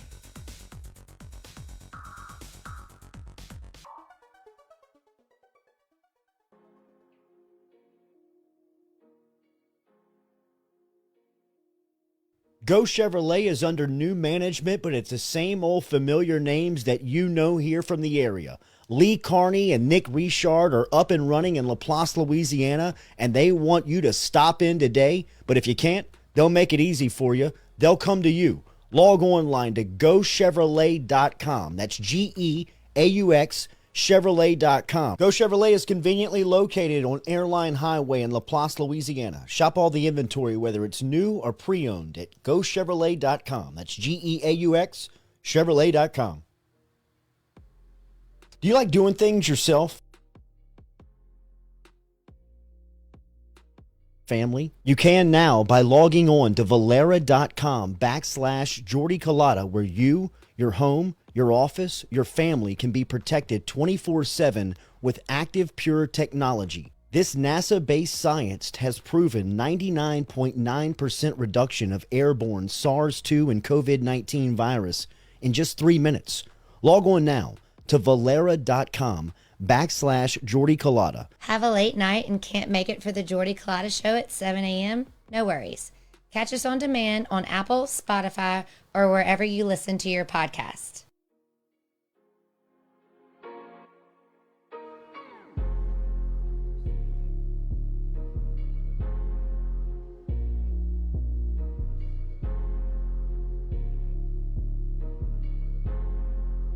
Any plugs? Oh. Plug them if you got them. Yeah. Make sure y'all We got a couple plugs in here. Don't worry about it. Don't worry about it. Make sure y'all copping that merch at jordy.itemorder.com. We just got some Southern March stuff added. Awesome fly swag at jordy.itemorder.com. All right, looking forward to our next conversation. Good friend of ours, Coach Dave Aranda, who is over at Baylor. 1 season as the head man over there as he is running his own program after 5 years at LSU and the best defensive coordinator in the game, leaving on a national championship and now running the program over in Waco, heading into year 2. And joining us right now on the Jordy Culotta Show is Dave Aranda. Coach, good to talk to you, man. Good morning. How are you? Doing great. It's good to be with you. Absolutely. Before we start and talking about any football, anything that's going on recruiting off season, you still celebrating that Dodgers title finally? It was fun to see. I think probably the only good thing about 2020 was really that. So it was nice to enjoy that. I thought, it brings me back to being a fan. Mm-hmm. It helps me. It puts in perspective just all of the emotion and the pride, and just all of it. Because I think I'm even going, they're going to find a way to blow it. They're not going to blow it. They're not, don't put that picture in. Keep this picture in and all that. I'm doing all that, like I'm sure all the other Dodger fans are doing. So it was pretty cool to see us pull it out. You guys just announced your schedule, and I want to get to that and see what your feelings are on it. But year one in running your program, you had the reputation, you had the financial backing that said that you were the best defensive coordinator in college football for a while, and you held that title, and you ran some great defenses along the way. Is there any substitute for running your own program, and what was that like after year one? It's a lot of learning. I think, there's things that you think and you spend time working to know, but you really don't know until you do it. And then I think, personalities and the meshing of personalities and, leadership styles and the differences. And there's a fair amount that's got to be aligned and connected. I think fair amount of mistakes I made, last year. One, probably the biggest one that was kind of hidden underneath. I just remember, I had never really wanted to be a head coach for a long time, and it was always I'd always be on staffs where there'd be guys that wanted that and made it clear that they wanted that, and it was just the way that they lived their day to day and how they acted just really put it in perspective. I really don't want to be a head coach, right? I just don't want to be like that. And so it's just like, if those are the guys that get it, then, I'll never get it then, And so, I don't know, I think underneath that comes, it is about you. And that was probably my biggest mistake, was that everywhere I've been, it hasn't really ever been about me. And,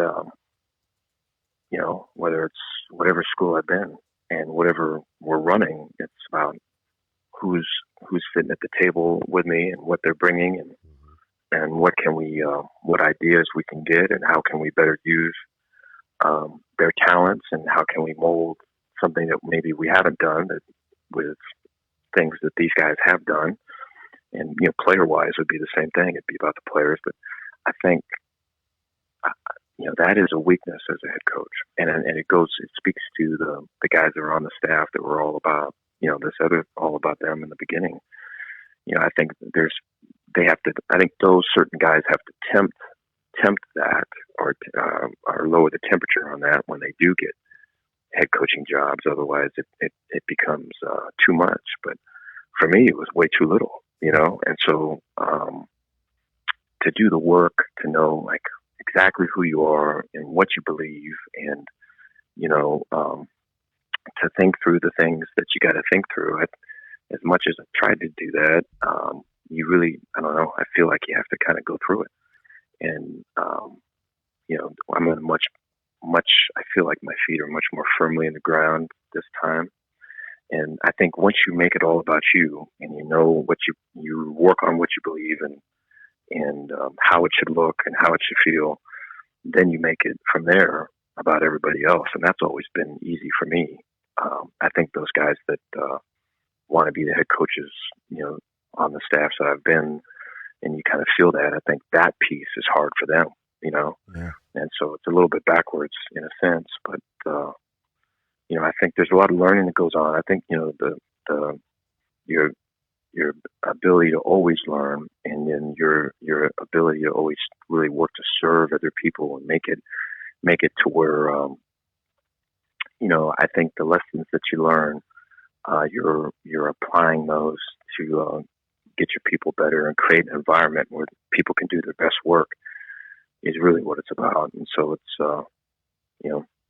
I really enjoy it. It's one of those things where now, like, when I first started coaching football, to learn defense and to know defense, it was just such a rabbit hole, man. Mm-hmm. There's so much work you got to go into. I think I'd always want to be like the folks that could talk really, really forcefully and confidently about things that I just always felt were superficial, but they could talk and so good about them. And I remember, listening to people talk about stuff like that, and it would be like, I wish I could do that. I can't pull that off, man. Right. And so it's like, when I wouldn't know stuff, it would really sound like this dude don't know stuff, and you'd have to really work hard and go down Howard to whatever depths.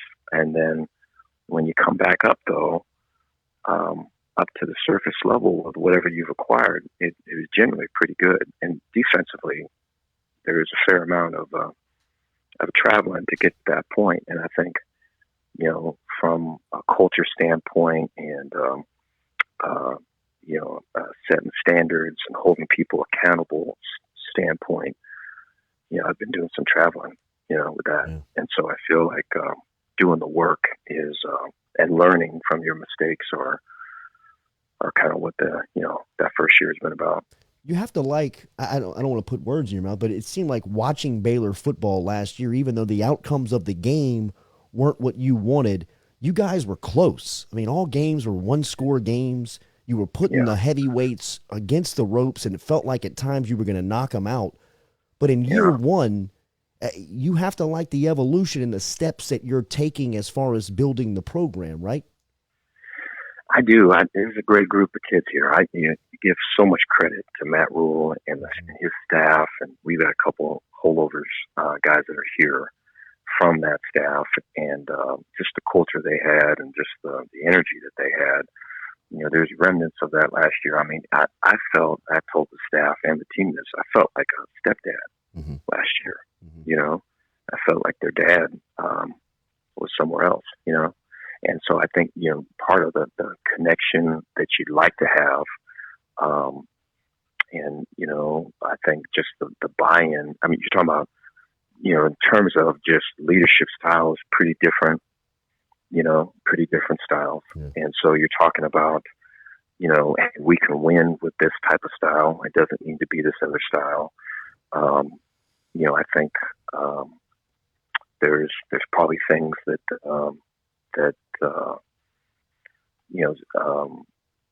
whether it's beliefs or it's expectations that could have been more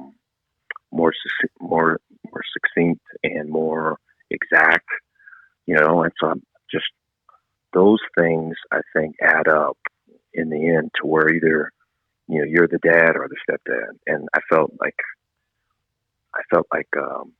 we were always kind of pushing those boundaries and never quite there. And I think the score doesn't always reflect that, but I felt per last year it did. But I think some of that stuff settles though when there's so much adversity and so much just everyone was carrying throughout the season. I felt just the exhaustion of all of it. And so when it's done and you kind of have the opportunity to rest and reflect, then you come back in January for us, I feel like I'm the dad now. Yeah. I feel like we got him. And I think a lot of it goes through how everything was handled when it was going sideways, I think a lot of, the I don't want to say the respect, but the allegiance and the togetherness that we have now was earned through all the crap then. Yeah. And so I think we're in a good spot, and we're aligned, and I like where we're going. You have hired Jeff Grimes as your offensive coordinator out there. I don't know if the program has confirmed or if there are reports out there that you have settled in on a defensive coordinator. And possibly Brian Stewart up at Maryland. But besides that, what is it like putting together a staff? What is it like making those decisions of bringing guys into one room and asking them all to buy into one objective?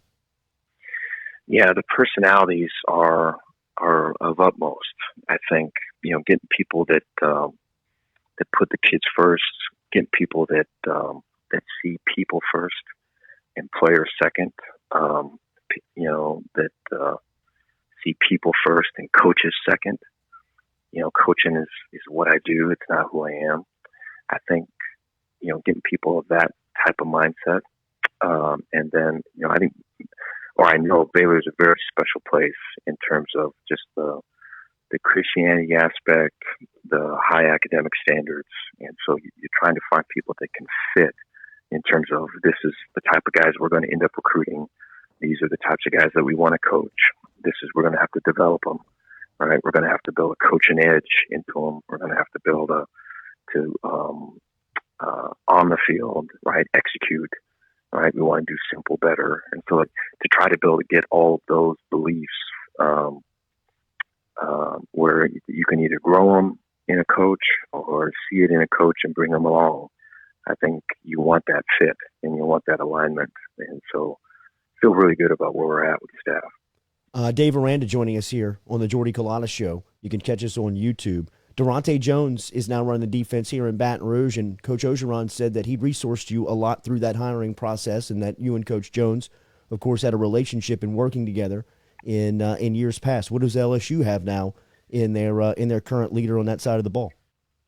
I love Durante. I think Durante's got a great heart. He has a servant's heart. I think Durante is somebody that's going to do what's best for Coach O, do what's best for LSU, do what's best for the players. He's going to, when it's needed, make himself small so that everyone else gets big. And I think that's a big piece.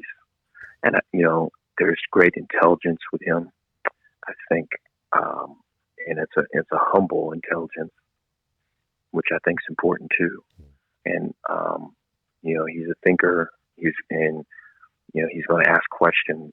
He's going to work to get it right. And, I think not have the expectation of showing up with it right, but work to really use his pieces to get it right. And I feel like the kids are going to love him if they, I imagine he's already made some pretty good relationships there, and it's only going to get stronger. I think that's probably his greatest strength. But I'm excited for him. I know when all of it happened, he was so fired up, and I've talked to him a couple times since, and he's gotten even more juiced up. So excited to see what comes. O had to answer a lot of questions about a comment he made last summer, saying that the 2020 defense was already better than the 2019 National Championship edition of the defense. Did you have a reaction when you heard that? No. I think sometimes you get I don't know. Maybe sometimes you get caught up with stuff, and I've always, I think when I think of just my time at LSU, I just remember whether the good or the bad. I remember coming into the office, sitting down, and us having discussions, and him being just real. There's a great honesty and a kind of a quiet integrity with him, and so I think of those times, right? I remember the Florida game, and our first half wasn't great, and the second half was better. So I remember him stopping and talking through that and what happened, and it was just real. I mean, I appreciate that he was real with all of it, and I always really worked hard to be real on my end of it. And so, I think those discussions are ones that you want to have. And I think, now that where I'm at now, like I want to have those discussions with my group here, where there's nothing kind of, there's no sleight of hand. There's no, I'm saying this, but thinking that. And so, when I think of LSU, I think of those things.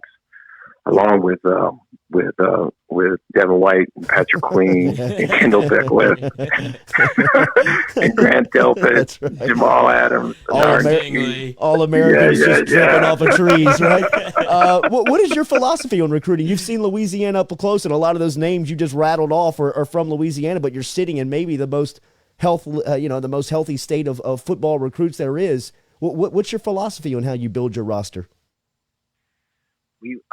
So we're going to want good people first. Yeah. And so, people that are going to fit into what Baylor's about. And, and so the thought is that better people make better players. And I would say the same with coaches. I would think better people make better coaches. And so I think that's number one. So like that, there's a competitive spirit, there's great leadership, there's great accountability, there's a great heart with that person. And then I think you're looking for, at the stage where we're at right now, we're very much in developmental mode. And so we're looking for guys that maybe aren't there yet, but are on their way to get there. And this is their arm length, right? This is their track times. This is their vertical jump, right? This is their hand size. This is their, this is how tall their dad and their uncles are or whatever. And so like all of those things I think apply, and you're looking for like the guy that plays 3 or 4 sports, right? Has never had, an off season where he's just lifting and this and that. And so I think you get that, and then you build that person, you build that relationship, and then you build the player. And so I think, it's there's some layers to it with COVID, because you're not out there seeing them and they're not in here seeing you. I think especially us coming off the year that we had recruiting, there's a fair amount of good recruiters that come in the state. And so it's, we're in some fights, and we're fighting last year quite a bit. And so I think it's, I think it's good for us. It gets us up in the morning and we lace them up. So it's a good time. Tell Meatball we say hello, and we miss you down here talking some sports and baseball and everything but football, but love to see your success and hope we can do this again soon. Thank you again, Coach. Hey, you got it. Appreciate it, guys. Thank you. Yes, there's Dave Aranda checking in from Baylor football this morning, as they always give the Dennis Hopper line from Silence of the Lambs when we hang up with Aranda. I'd like to eat his heart with a with that nice glass of Chianti and some fava beans. That's right. That's right. Doesn't he have that delivery? Huh? Isn't he great? I mean, it's like a serial killer, his delivery. But I mean, when you talk, I hope you heard that part. When you talk football with him, he's got that same type of delivery. He's got that same type one-track of mind. Just very deliberate. It's very, very. I mean, it's a lot of moving parts. He would have probably chopped that mortgage test up yesterday, not even studying for it. Probably bro. didn't have to look at it. But look at it, dude. What are you talking about? An arm mortgage? Yeah. Only 115 questions. I was ready for more. All right, let's go to Hudson Fuller, who's up in St. Francisville, real quick. Hudson Fuller is a guy that is jumping up. Hey, man, how are you, Coach? Good morning. Great. How you doing? Doing good. We're live. We're gonna jump right into this thing. And we just hung up with Dave Aranda, who I know your college, your resume has sent you to colleges, and now you're running your high school program with West Feliciana there and building that program and not rebuilding it. It's been a very prideful program and a state championship program. But what has working for everybody that is on your resume, whether it was TCU, LSU, Catholic High, playing at University High, what has all that gone into the gumbo of now building your program at West Feliciana? Yeah, I mean, every step of the way, I was able to come across just some incredible people.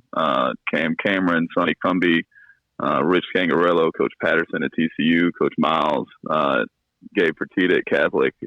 All those people really helped me in my development as a coach, which, the things that I learned along the way there are things that I'm able to pass on to my coaches and my players here at Westphal, and just really extremely fortunate for the experience I've been able to have, because it's helped me grow to be who I am now. What has this part of the process been like? Because I think I think that one of the groups that has missed out more than anyone has been the recruits, right? I mean, there's been so many people and so many demographics that have been affected by the last year and just missing out on experiences. But maybe nobody more than high school football recruits. As a head coach, how do you try to replace that experience that they miss and give them the platform for coaches to come in and see their talents? Yeah, really one of the challenges that high school coaches, college coaches have run into is, college coaches not being able to come and see players in person. And so it really falls on the high school coach to take that into their hands and really give their players that opportunity. We do things like taking players out and taking them through position-specific drill work so that they can load that onto their huddle page. And that would be something that, normally a college coach would be able to see that at a camp that a kid goes to, or, see them at practice when they come visit in the spring. But now, we as high school coaches have to, take that in our hands and video and make sure that college coaches can see it. There's other things like, we started this summer. I know Catholic High did it as well, but a combine experience that, really would replicate what kids do at a camp over the summer. But, timing them in the 40 and doing height and weight and things that college coaches need to make an accurate evaluation. And really that being a platform to help each of our players, be seen and open them up to as many opportunities as we can. While you were at TCU, you were pretty instrumental on helping out with recruiting, and one of the guys that you were recruiting was Darius Davis from West Feliciana, who played at TCU. You understand that that's a pretty wealthy program that you're out, or at least a very prideful program that Rob Odom directed and led to a state championship in 2017. Tell me about that community. Tell me about St. Francisville and building a high school football program out there. Yeah, I tell people all the time that this place is really unique and special, and it really all starts with the community. We're a one-school parish, which makes us very unique. So everybody that's here is really pushing in the same direction and supporting the school, the athletic programs, and it's just really unique. We've got great leadership here. Our administration is just really forward-thinking and really invested in our students and athletes as well. Really what we have an advantage with here is, we've got one school district, and we're able to kind of help with the development of those athletes from start to finish, or those students from start to finish. And so, we'll do things like this summer, have a summer-long camp starting with third graders through eighth grade. So we'll work with our high school students, but also start to work with those elementary and middle school athletes as well to really just start the development process. So I'm really excited about just the growth potential that we have here and some of the things that we're going to be able to do to make our future even brighter here. You were calling plays for Catholic High School for, I believe, 3 seasons. You were the offensive coordinator there. You were a part of a state championship run. We just saw Gabe Fertitta, who joined us a couple of weeks back, move on and become a wide receivers coach at Louisville, and tell us on this show that he's got aspirations to be a big time college football coach. You have that feel to you. What is the ceiling for you? What is your goals within coaching? Really, for me, it's developing the program that I'm at now. That's the main thing that I'm really focused on and excited about in the future, is watching this West Bell football program develop over the years. And, as we've started, we've looked at what are the things that we can do now to help 3, 4, 5, 10 years from now, to really develop something that's special, and be a model for other programs. So, it's really, to me, a rewarding process to be able to be invested in a community, in a school, and really go all in and move towards a future that, is something we can all be proud of. Who do you study? Who do you watch to stay on the cutting edge of offensive football that seems like it is a very much evolving trade? It's almost like holding water. What you knew yesterday seems like ancient history. So every year I try to look at the top 10 or so offenses in college football. You always want to watch the team that won the national championship, because as you look at being a good team, you don't want to just be the team that scores the most points. You want to be the team that wins the most games. And a lot of time for being an effective offense and being the best offense for your team, it's not just stats that's most important. So throughout the off season, you're looking at people that fit what you do and a system you already have in place, and trying to learn new wrinkles and things like that. Alabama did a great job this year. Coastal Carolina is another team that really creative in the things that they do. And then you're also looking at successful high school programs as well, whether those be programs in state or, in Texas and things like that. St. Francisville, West Feliciana head football coach Hudson Fuller joining us here on the Jordy Culotta Show.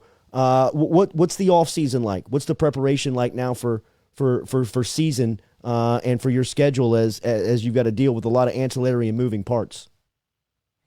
Starting in January, we really start from ground zero.